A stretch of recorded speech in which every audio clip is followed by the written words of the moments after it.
Hi, I'm Adam Camilleri and welcome to episode 6 of Gaming Against the Grain. This is a Warhammer 40k podcast which tries to make uncompetitive armies work. The overview of today's episode, we will be covering listener questions, a Primaris and Custodes list, and also a Chaos Space Marine Iron Warriors list for review. We have Lords of War coming up in Brisbane in a couple of weeks, and I'm going to go over one of my unit choices. We have a basic competitive list of necessities to wrap things up. And first off the cab today is listener questions. And Mitch writes, Adam, what are your thoughts and feelings on the attitude expressed by some parts of the 40k community that embodies a win at all cost mentality? So, for those of you who don't know, win at all cost is a lot of the times abbreviated to WAC, W-A-A-C. And this is used to describe lots of different people at the moment.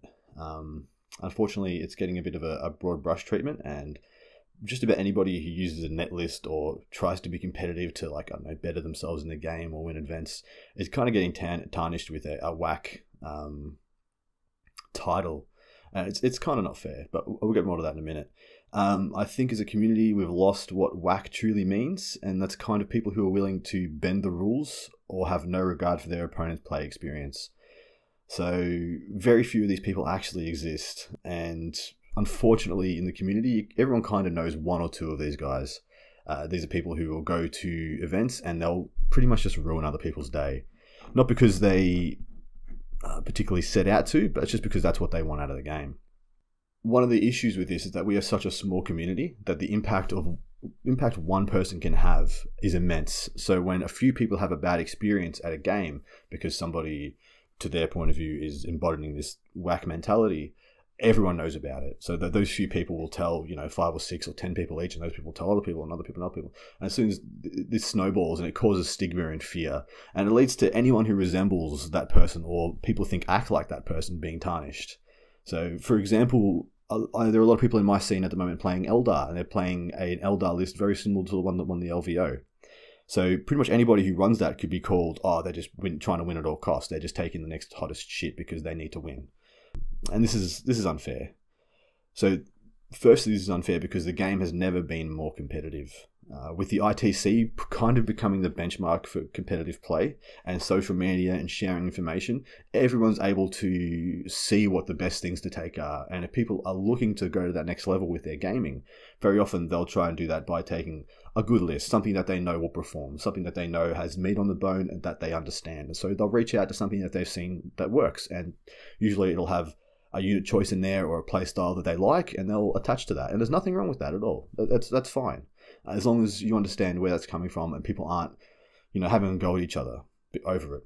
So because of that, we need to be conscious of the experience we are purchasing when buying a ticket to an event or when going to a club. It is the responsibility of the individual to be aware of the meta and environment they are entering. If you're going into a competitive event, then you should be expecting to play the best lists that can be made. Likewise, if you're going to and attending a narrative event or non-competitive event, you need to be aware that you'll be facing thematic lists or ones with a strong theme. Now, culture is a word that I don't think is used enough to describe the different spheres of this game. You'll regularly, in regular non-hobby talk, you'll hear people talk about culture at like a football club or a political party, but 100% it applies to our community. It is a responsibility of every player to create and promote a healthy culture in their gaming community, one that supports and accepts everyone. A healthy culture allows people to find their niche and grow into it and settle into it. Where things go wrong is when a community gets taken over by one ideology. This creates division and a polluted culture that divides the scene. At the moment, unfortunately, the Australian scene in Victoria, so the Victorian scene is a bit divided. We have competitive events and we have fluff or narrative events. And there's very, very few people that attend both styles. Now, that's a big shame. Now, it's not, unconceivable, though, because of what happened with 6th and 7th edition. Kind of the last 5 years of the game have such incredible power levels in them that many people got discouraged from attending certain events as they believed their preferred way of playing or preferred list design had no chance. The sad thing was that they were probably right. 6th and 7th edition were so punishing and disheartening on many levels, especially on a competitive level, that if you weren't willing to play those Death Stars, if you weren't willing to make those broken mechanics and build your list around them, there was almost no point in attending because you couldn't contend. This is something that I experienced a lot as a guard player. I think I had a losing streak, a pretty significant losing streak for about 6 months, where I played armies that I literally could not beat. And it was really disheartening for me. I was able to, go back to the drawing board, and I was able to write lists and etc. to literally just play and win missions. So I could win a game literally without killing a model, because I was playing against like a Bark Star or something, or a Centurion Death Star or something. So I could win a game without killing a model, but that took me a shitload of work. And it doesn't surprise me that people would have gone to those events and been like, I really love this Death Corps of Krieg army, or I really love playing this pure Dark Eldar army. Oh shit, I just got smashed for 5 games in a row. Well, looks like I'm never coming back. And that's fair enough, because you've bought this experience unaware of how punitive and punishing it was going to be. And that's bled over into 8th edition now. Even though 8th edition is a lot more forgiving, there are still massive power plays, and we're seeing more and more as the edition goes on. But hopefully, they'll be getting fixed. Hopefully. And I said the people who play those armies I couldn't beat were whack. So when I was playing those games, when I was, getting my ass kicked as guard, I called those guys whack, because they were playing a list structure that I didn't respect. And that was my own closed-mindedness to the game. This is a big game, and it's a big hobby, it's a big community, and it's got space for everybody in it. You just need to be aware of what you're buying into. And there's nothing wrong with making an army that reflects your favorite piece of fluff, just like there's nothing wrong with, making an army with every ounce of efficiency packed in, and it's tuned to work perfectly. There's nothing wrong with that at all. But when that steps over into complete disregard for another person's feelings or experience, then there is an issue. So this is a 2-player game. 2 players. And if you want to go and smash face and not give a fuck about other people's feelings, go and play online gaming. That's what it's for. That's what the internet is great for. Here, in an event, every single person has put in a same investment of time and money and love into something they're passionate about.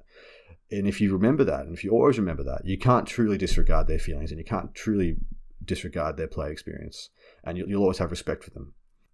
So with that in mind, it's also true of people trying to get better at the game by taking the best list possible, and those that are trying to sink beers and talk shit. Everyone has a place in this game, and we should accommodate everyone, every player, every gamer, every hobbyist that there is, but not at the expense of anyone else's experience and anyone else's enjoyment. So I hope that was informative, Mitch. I know I went on a bit of a rant, but those are my feelings about the whole whack, non-whack issue. So yeah, moving on. List review. First one is Matthew Hunt, and he writes, "Hey Adam, awesome channel. Love to listen to your suggestions and stories. I have to admit right off the bat, after listening to your 4th cast, I want to be part of this ARC event. Not sure how this list would score out of it if I shrunk it down to the points level, but this is the list that I've been building." And he has 3 detachments. The first one is Adeptus Custodes, and it's a Vanguard detachment. And he has a shield captain in Alaris, a Terminator armor with a Castellan axe, a ballistus grenade launcher, and Eagle's Eye, and he has a superior creation warlord trait. So I think the Eagle's Eye gives +1 invulnerable save, so this guy would have a 3-up invulnerable save, and superior creation is a 5+++ feel no pain save. Then he has 3 Custodian Guard for his troops choice, 2 with Guardian Spear, 1 with Sentinel Blade and Storm Shield. Then he has his 3 elite choices, which is 2 units of Alaris Custodian Terminators, each with 4 axes and the ballistus grenade launchers. Then he has a Vexillus Praetor in Terminator armor with a Vexilla Defensor. Now that's the one that gives better leadership to Imperium units within 9 inches, I believe. And he has a Space Marine Battalion Detachment as his next detachment. And he has a Captain in Gravis armor with a Ballstorm Gauntlet and the Mastercrafted Power Sword. He has a Primaris Lieutenant with a Mastercrafted Auto Bolt Rifle. Then he has 2 units of Intercessors, each with Power Sword on the Sarge. Then he has 5 Sniper Scouts with Camo Cloaks. For heavy support, he has 10 Hellblasters with Plasma Incinerators, so they're the standard one they come with. And then he has a Auxiliary Detachment, which costs him a command point, and he has a Colexus Assassin in there. So, the basic premise of this list is that I love the Alaris Terminator models. The idea of breaking them up in each to be individual threats is awesome, and I want to use them to hunt down critical characters, buffing the enemy. Keep stratagems like Unleash the Lions, Inescapable Vengeance, and Victor of the Blood games as usable tools. Unleash the Lions is my favourite, of course. I'm considering a way to make it 1 unit of them and add another model. I own the Galatus Forge World Dread from Forge World, but they haven't released rules for it yet, or there would be 1 squad or 4 or 5 plus the Dreadnought. I like the idea of most of my custodes will deep strike and up the board and be able to spread out to get objectives and kill things. Obviously this list is not hardcore competitive. The Hellblaster unit speaks for itself, bordering By a captain and lieutenant for reroll 1s to hit and to wound.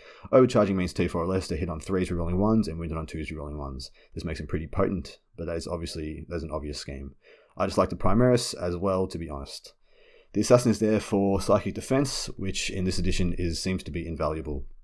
Psychers are a danger to this army, and he's there to run around helping shield against smite spam and other things with the -2 to cast. Let me know what you think. Again, props for the channel and the cast. I look forward to it every week. Thanks.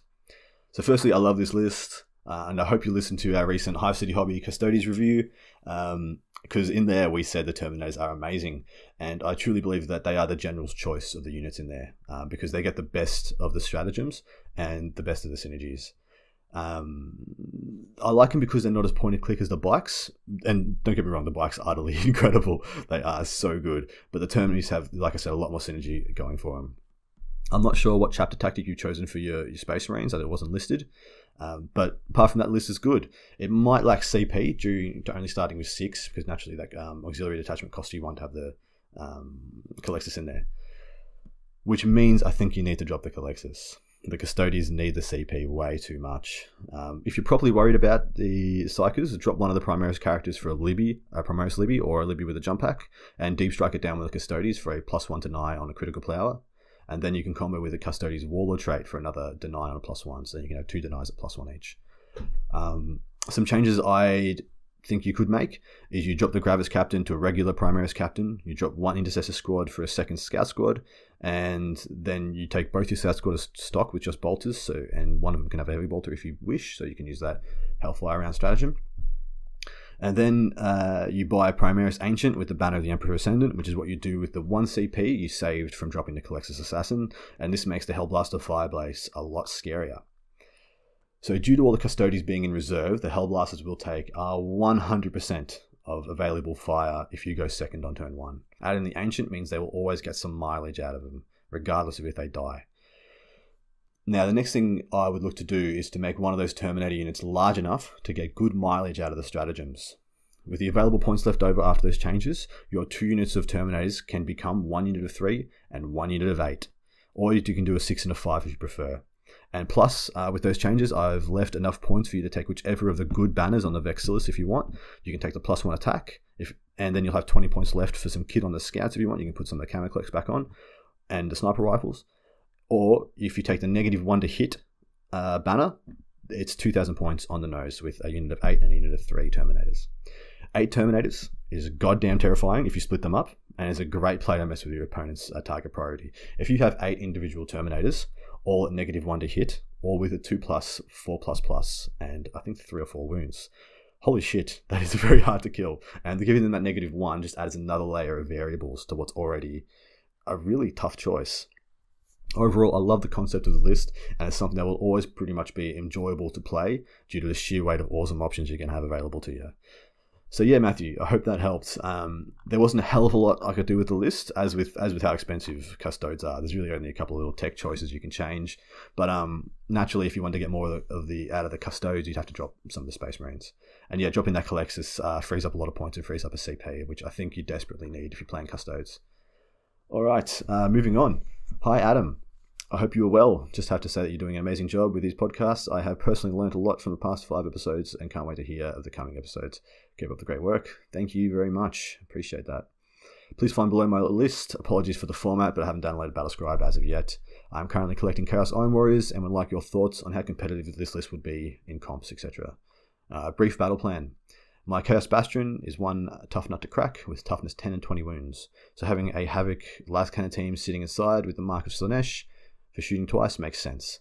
The Waspsmith's really just there to possibly jump on objectives and repair the Bastion if damaged. The bulk of my force would be in the Storm Eagle gunship.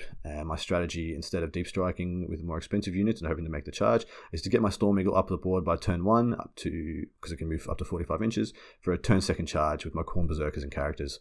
Hopefully my Havocs can soften up my opponent's tougher units, and the Berserkers can finish them off. Having 3 squads of 5 Berserkers gives me the flexibility to charge different enemy units, or jump on objectives. Plus, kitting them out with 3 plasma pistols per squad and having a strength 10 power fist on each champion will ensure both tanks and infantry will hopefully be dealt with. Plus, I always have the option to play the stratagem to attack a 3rd time with the Berserkers if needed. The characters are basically there to buff their berserkers by rerolling ones, rerolling close combat hits, wounds with a sorcerer, and potentially death hexing enemy units or warp timing or smite. This is the first list I've written so far, so any feedback would be much appreciated. Cheers. Alright, so he has a Vanguard Detachment with starting off with his HQ, which is a Chaos Lord with dual Power Fists and the Flesh Metal Exoskeleton for the 2+ save and heals 1 wound per turn. Then he has 3 units of 5 Khorne Berserkers. Each one has 3 plasma pistols, so there'll be 2 plasma pistols on regular dudes and 1 on the sergeant, and he also has a power fist on the sergeant, and he has the Icon of Wrath for a +1 charge. He's got 3 of those units. He's got a Storm Eagle assault gunship with 2 twin las cannons, Balefire missiles, and the Hellstrike missiles. Then he has a Supreme Command Detachment with an Exalted Champion with a Power Fist Combi Bolter, Dark Apostle, stock, a Sorcerer with Plasma Pistol and Power Axe, and then he has Chaos Havocs. He has 4 of them with a las cannon each. Then he has a Warpsmith as well. I suppose that would be one of the HQ choices. And he's just stock also. And then he has a Chaos Bastion added in there too. Alright, so this is a 1500 point list. So this isn't a 2000 point list. So my notes on this, it's at 1500, it's solid. People will struggle to account for both the Bastion and the Storm Eagle. Only 5 command points isn't much. One Slanesh you shoot again from the Havocs and you're almost all gone. Add in Veterans on the Long War and you've almost bottomed out completely. Only got 2 left at like pretty much top of turn 1 if you've got a tough nut to crack. So losing one of the best assets to Iron Warriors, which is their Warlord trait, which is immune to morale within 6 inches of the Warlord.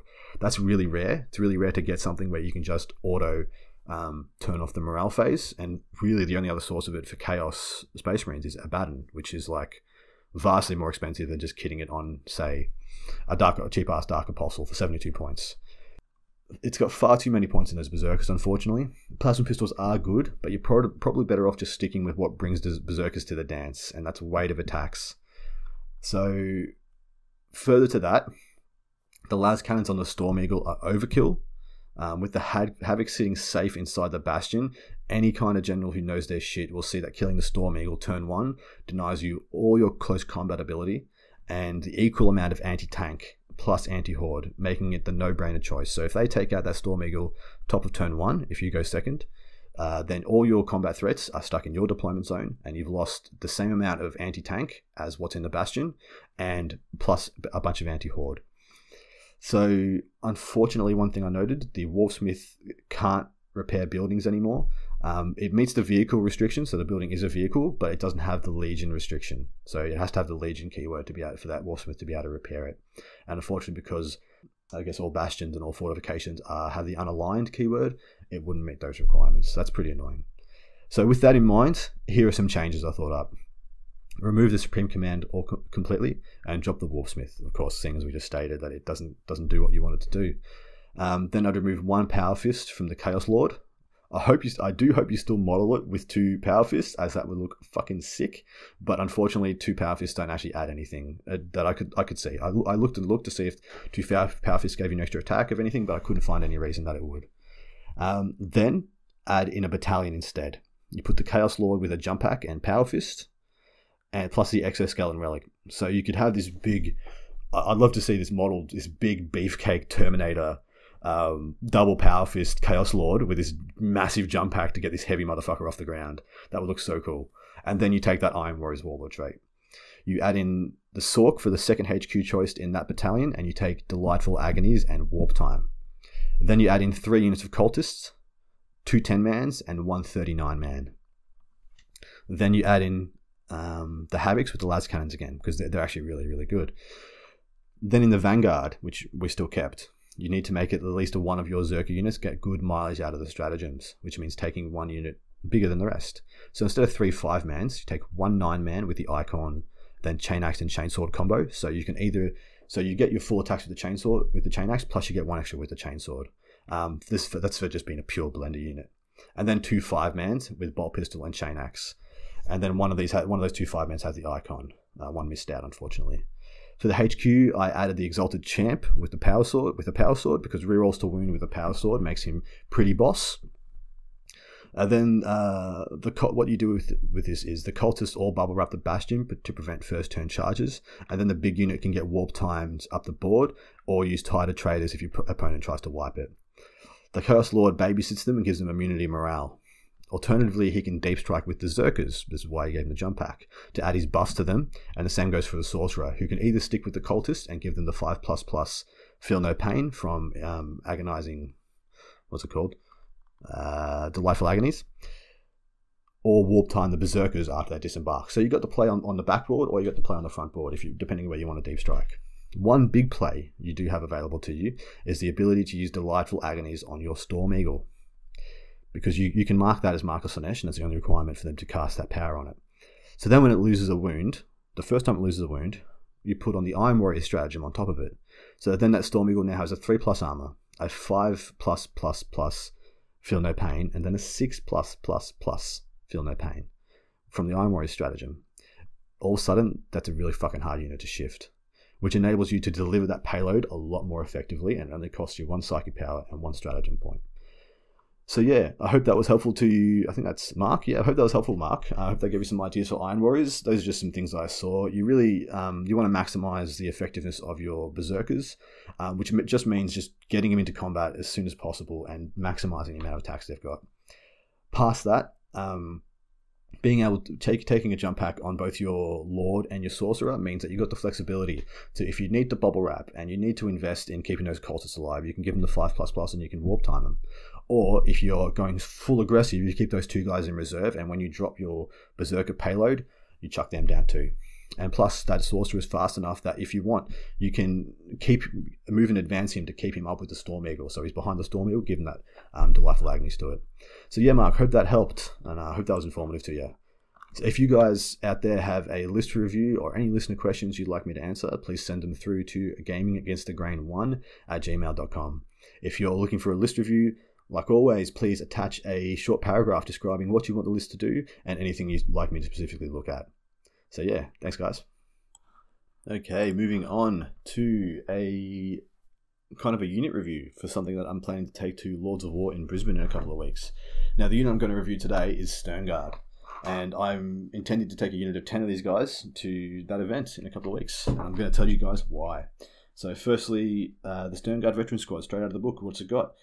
Movement 6, like all Space Marines. Weapon skill with skill 3, strength and toughness 4, 1 wound, 2 attacks base, leadership 8, and 3+ save. And the Veteran Sergeant has 1 more attack and 1 more leadership. So leadership 9, already that's pretty good. Leadership 9 with a reroll, because of course they've got and they shall know no fear, is pretty good. That means they're quite resilient to morale. And apart from that, they come with the Combat Squad's special ability, so they can, if you've got a unit of 10, you can split up 2 units of 5.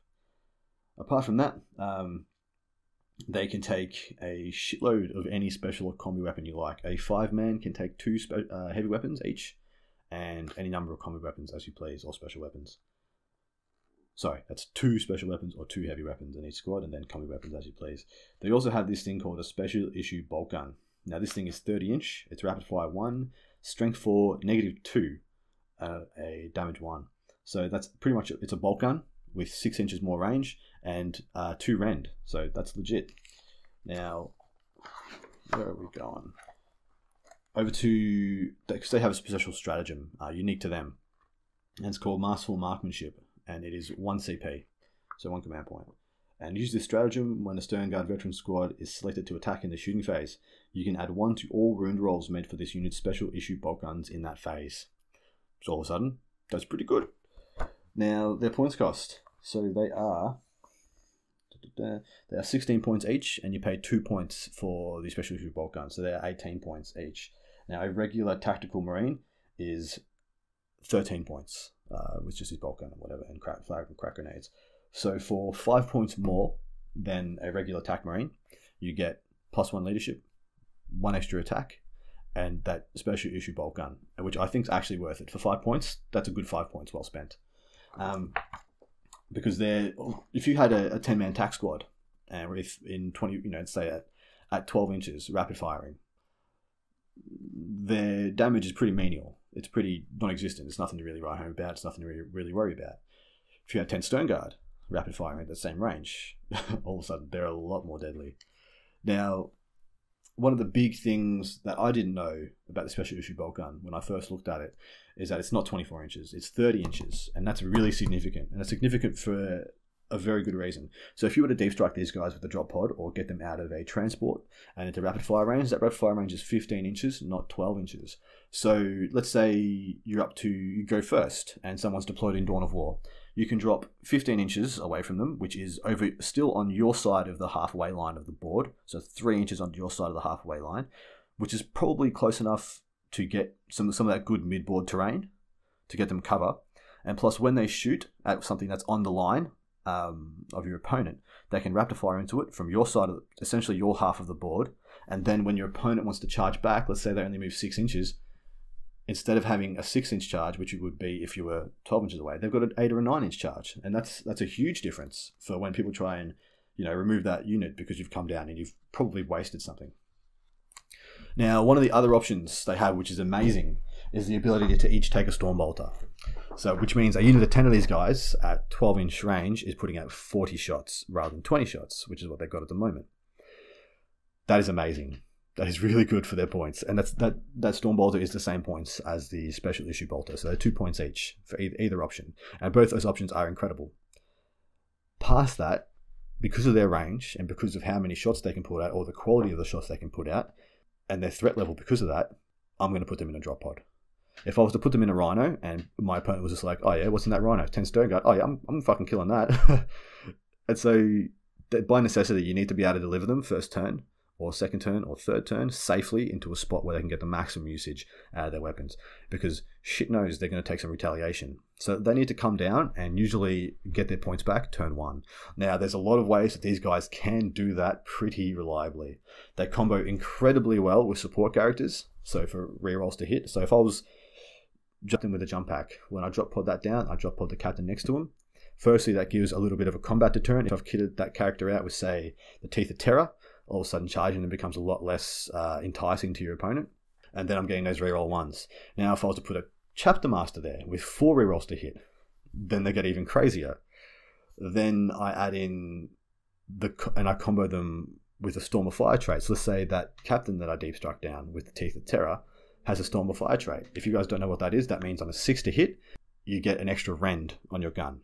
So every 6 you hit, essentially that gun becomes a plasma gun. So strength 4, -3.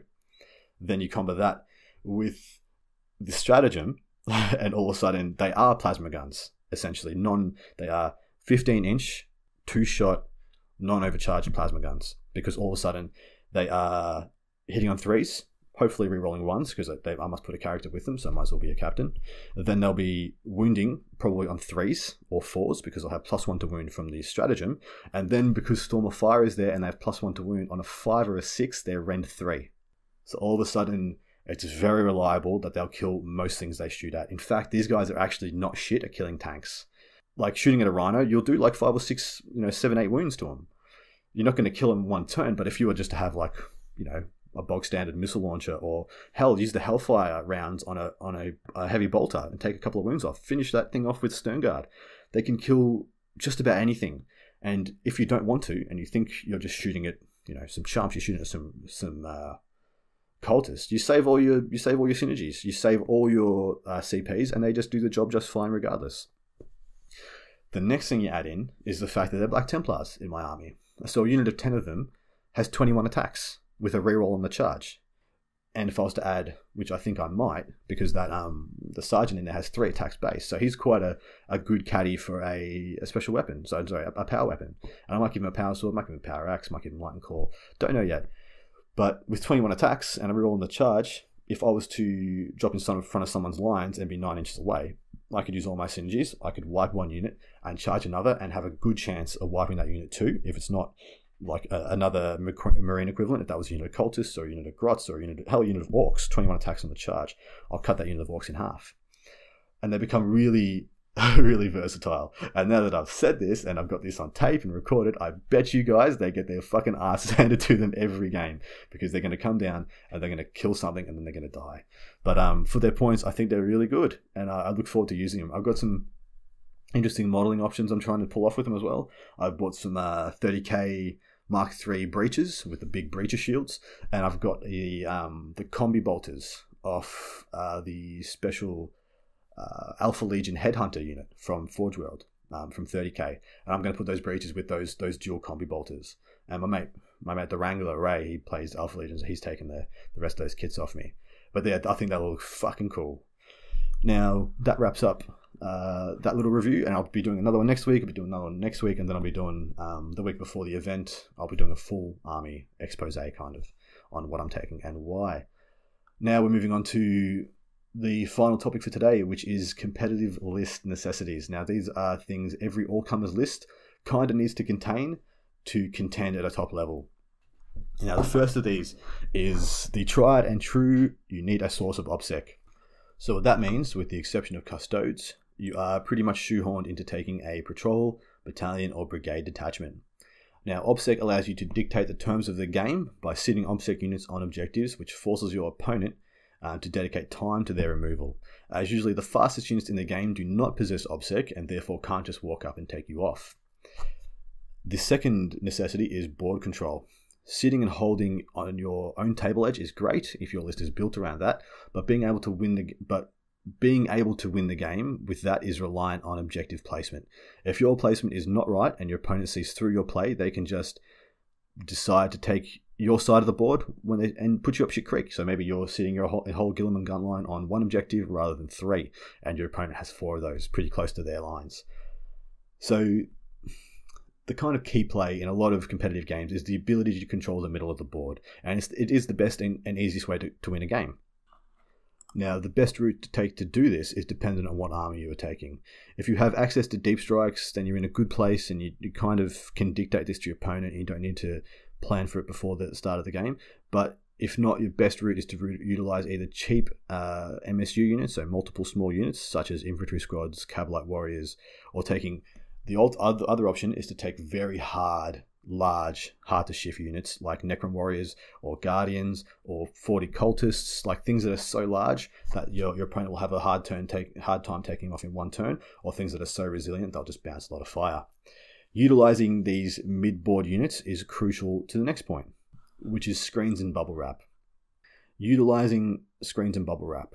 Now, I've covered this in some length on another podcast, but to go through it quickly, these are units that enable the core of your army to work. Every army needs a form of protection from alpha strikes, be that melee or ranged. Only some very specific armies have the ability to shoot you off the board from their own deployment zone. And that's things like Gilliman gun lines, Dark Reaper spam, or triple super heavies. There's some of the notable ones. The vast majority of ranged threats need to be around 24 inches away. Now, and obliterators are the best example of this. Now, past that, all melee Alpha Strike armies have to get within 12 inches to declare a charge, except for Banshees. By bubble wrapping, you are denying your opponents the ability to connect with the units they want to kill. By screening, you are denying your opponent the ability to place their units in the optimum positions. Selecting the right bubble wrap is harder than you think. The unit needs to have a footprint around double of that the unit they want to protect, but needs to be cheap enough that you don't give a fuck if they die. Finding the balance is the key, and every faction is different. Next up is adding threats to your army. Without anything to actually threaten your opponent's units or restrict them, you're going to have a hard time gaining advantages and a points lead. Threats can be broken down into 3 types: close, mid, and long. Close threats are units with the best damage output of 12 inches or under, so that is melee threats as well. Mid threats are from 12 inches to 36 inches, and long is from 36 plus. Most time your army faction will have more of 1 or 2 of these, and that will pretty much inform you about the best threats to put in your list. For example, Necrons. They function best either in mid or close range settings, and that's due to their best shooting being around 24 inches on average, and their melee units being significantly stronger than their long range units. Another example is Tau, where the majority of their threats are mid to long range types. Now, playing into what your army does best is usually the better way to go, but diversifying your threats is something you'll need to do in competitive settings. As I stated in my last podcast, just about every army needs the ability to deploy defensively or aggressively. If by necessity you need to play a defensive game, you will be relying on those long and mid-range threats to do all your heavy lifting for the first few turns. If you don't have any of those in there, you will lose the ability to hold back, and you'll have to commit before it might be the right time, in which case you might get stomped. So take the units that your faction tells you to take, but don't overinvest. Diversify it. The more layers you add, the more types of threats you can use effectively, the better. The last point is synergy. When building a list in 8th edition, you have to consider how you are going to make everything work together or how you can enhance the units you have. Very few units are as good as they can be straight out of the box. There is usually always a way to make something better than it appears, whether that is movement, psychic, shooting, or how many hits it has in combat. It's dependent on your faction and the unit. So let's say you have a bunch of units you love and a playstyle that you want to adhere to. Now look at the things like characters that can make that playstyle better. For example, you want to drown your opponents in poxwalkers, but they are slow and you have no transports. So you take a Noxious Blightbringer in your elite slot and you roll 2d6, take the highest for your advances. Now every unit in the game has 2 ceilings on its viability and its effectiveness. The first one being how good it can be straight out of the box by itself, unsupported. And to get a good idea of that, you just have to look at its starter slate and think about the averages it has of dealing a wound to a guardsman. And if you do that for that one unit, do that to every unit in your army across the board. See how good it is at killing one guardsman straight out of the box. Now the second ceiling is how good you can make that unit with every support, every synergy. Then the best example of these are of course Eldar. As we know, Eldar out of the box, apart from I guess Dark Reapers and Wave Serpents, they're not like blow your head off insanely powerful to look at. But 2 of their better units, 2 units that, well, one of those units is arguably better than Dark Reapers, Shining Spears. But I'm not going to talk about them. I'm going to talk about Guardian Defenders, because straight out of the box, they're a solid troops choice. They're cheap, they take up space, they got half decent shooting, if even it is close range. And they're not one that's worth taking, en masse or investing a shitload of points into. You're not going to take a battalion and take 3 max units of them for your troops choices straight out of the box. That's just not a good points investment.